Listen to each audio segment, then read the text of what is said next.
Well, hello everyone. My name is Erinn Oxford. I'm grateful to the organizers of this conference and their collective heart to explore how we can live out God's mission in the world in an imaginative, neighborly, and loving way.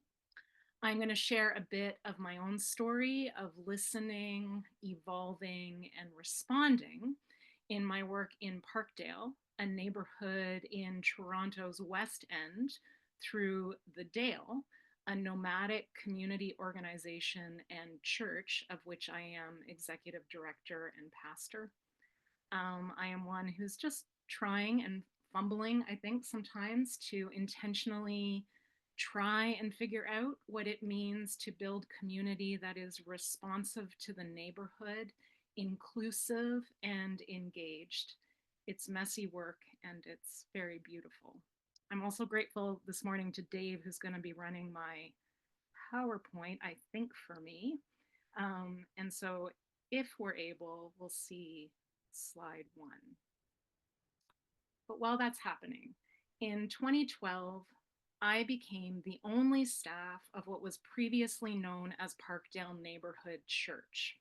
We had to face the difficult realization at the time our funding had run its course.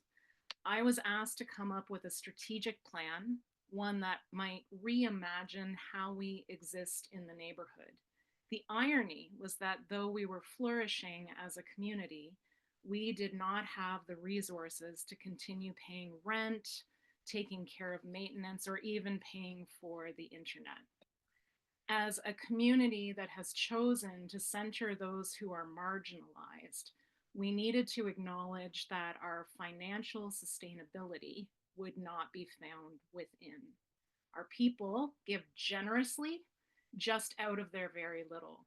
And so, having given notice to our landlords on a sunny day near the end of June 2012, I took down the sign from the gate and the door of the building that had been our home for years. That day, we became a church without our own walls. I like to say it was when we decided to spill into the street. Community members decided that leaving a trail of footprints, which you'll see on the next slide, would be a good way to assure people that we weren't gone. And so we dipped our feet in chalk paint and left a trail which people could find to follow us. I began to knock on the doors of buildings, asking if they might have underused space to share with us. We began to use a variety of spaces for our programming. As a result, we prioritized spending time on the street, visiting people, offering support at appointments and in court. By choosing to exist in a small space, we could intentionally inhabit much of it. Part of our reimagining also included finding a new name. I asked our community members to describe what PNC, Parkdale Neighbourhood Church, had meant to them.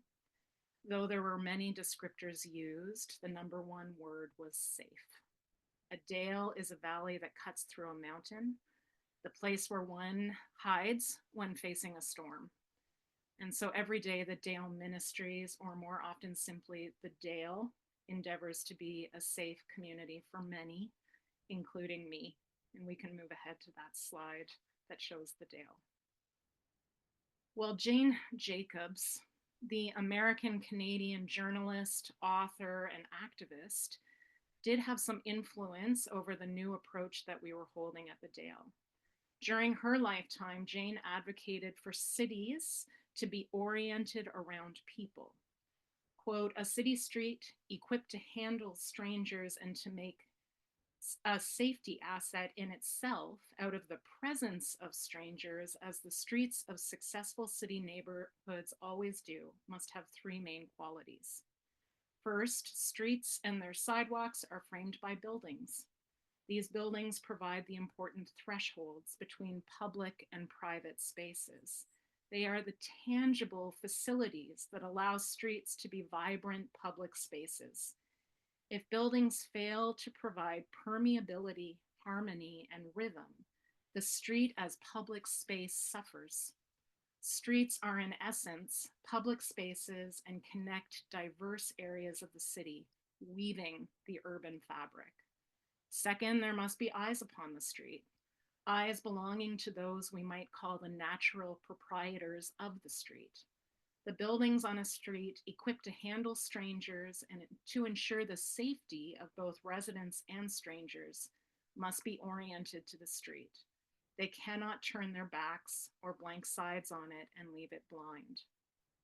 And third, the sidewalk must have users on it fairly continuously, both to add the number of effective eyes on the street and to induce the people and buildings along the street to watch the sidewalks in sufficient numbers.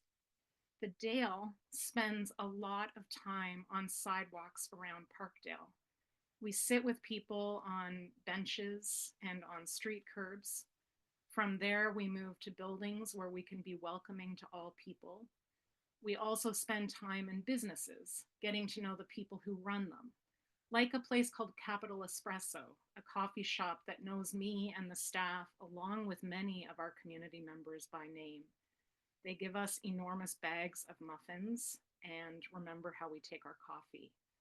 This is part of our attempt at weaving an urban fabric. It's a Monday, which means drop-in time at the Dale. We are housed at a Toronto Community Housing Building's recreation room from 11 a.m. until 2 p.m. People will come into the space for a variety of reasons, to have a cup of coffee, to play bananagrams, to help assemble sandwiches or set the tables. People come for any number of reasons, but if we were to boil it down to one, it is to connect. Next slide. The Dale welcomes all people and makes intentional space, and another slide, for those who are too often pushed to the margins. We are a varied group. Many of us live rough outside, some in community housing, and only a few in houses of our own. Some of us are struggling with addiction to street drugs or alcohol or television or overeating.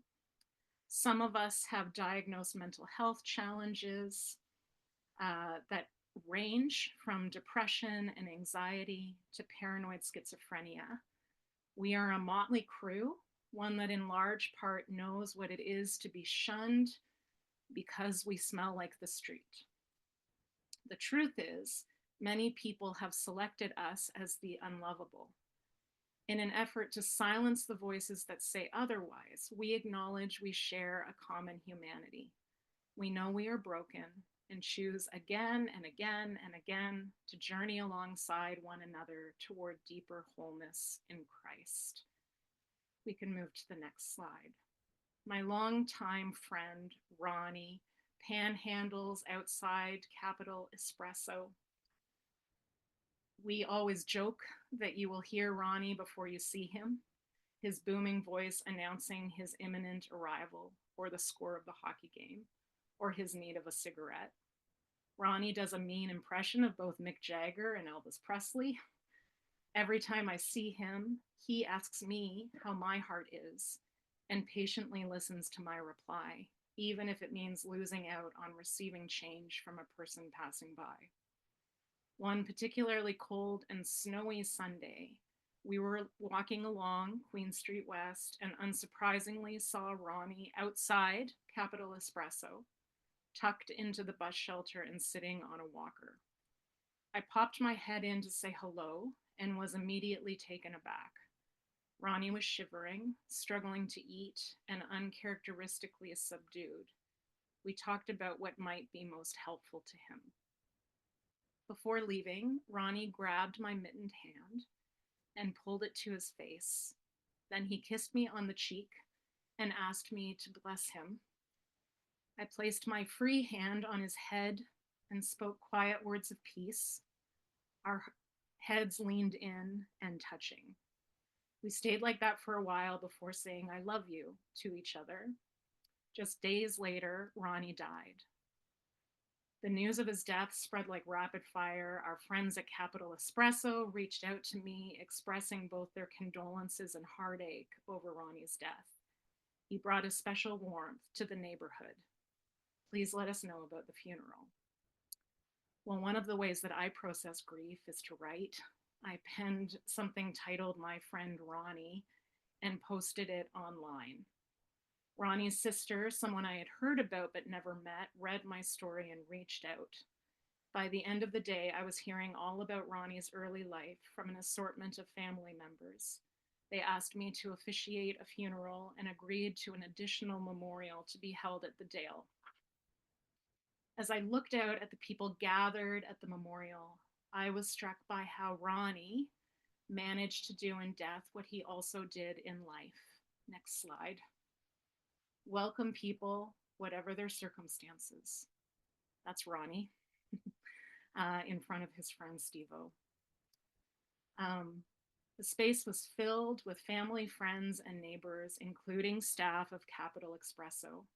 His best buddy brought the hat Ron always panhandled with and laid it in the middle of the aisle.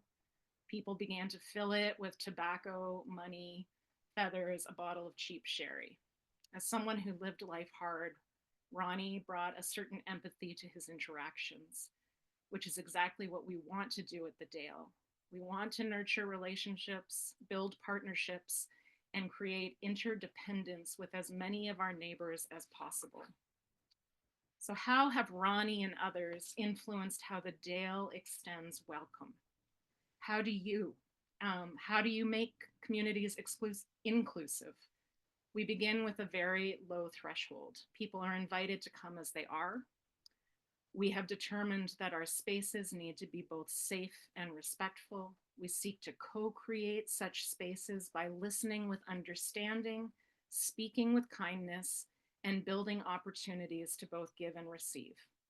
If someone is contributing to the space being unsafe or disrespectful, we will challenge that behavior. Important, though, is that we never retract relationship. Trust is earned slowly. How does a community become engaged? At the Dale, everyone is invited into full participation, an attempt to have people experience what it means to both give and receive, a value that is too often lost when one is consistently the recipient of charity. We try our best to eliminate anything that feels us, them. It is about us creating community together. This means, as an example, that at a Monday drop-in, the room is set up, the food is distributed, and the cleanup is done primarily by our core community members. We eat around tables. As staff, we endeavor to take a posture of humility. We know that we have so much to learn from our people. We often say that while our roles might differ at the Dale, our shared responsibility for it does not. For me in the Dale, inclusive community requires three things: creating awareness, breaking down barriers. We are more the same than we are different. At the same time, we can celebrate what makes us unique, fostering friendships, practice presence, be available, walk the streets, get to know one another's names, share yourself in an authentic way, dare to be vulnerable. The Dale did what many describe as the unimaginable by becoming a church without our own building. In the context of this community, we are reminded of God's presence. God has seen fit to multiply the loaves and the fishes in Parkdale, and I mean this quite literally.